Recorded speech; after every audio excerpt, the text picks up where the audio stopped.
former Israeli Minister of Military Affairs Amir Peretz has faced angry protests at the Moroccan parliament in Rabat, with several lawmakers calling him a war criminal and demanding his expulsion.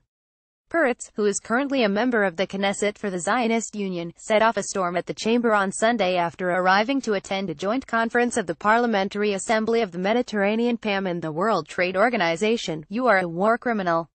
You are an unwanted guest here," MP Abed El-Halik, the leader of the Workers' Party, shouted at Peretz. A commotion erupted which lasted for 15 minutes after another member of the Israeli delegation came to parade and accused protesting lawmakers of representing what he called radical Islam. Peretz was born in Morocco in 1952 before emigrating to Israel, where he served as the Israeli Minister of Military Affairs for a year in 2006. His tenure marked Israel's invasion of Lebanon for the second time.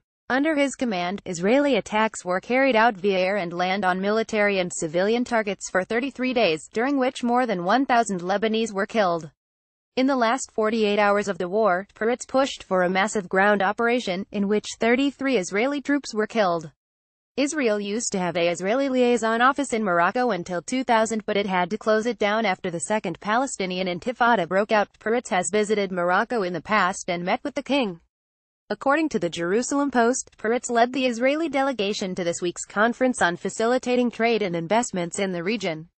The incident comes amid a campaign in some Arab states to desensitize the public to a normalization of ties with Israel. The British daily The Sunday Times reported in June that Saudi Arabia and the Israeli regime were in clandestine talks to establish official economic relations for the first time. According to a new report published in the Hebrew-language Maariv Daily, Israeli and UAE businessmen have secretly brokered arms deals between the two sides. Open relations with Israel, however, are set to provoke outrage among Arabs, many of whom maintain that normalization of diplomatic ties between Israel and Arab countries can only occur after Palestinians are allowed to return to their homes. Meanwhile, Israeli leaders often face protests during their visits abroad, where a groundswell of public anger has been building up against Tel Aviv's policies, including its settlement expansion, which has intensified under Prime Minister Benjamin Netanyahu.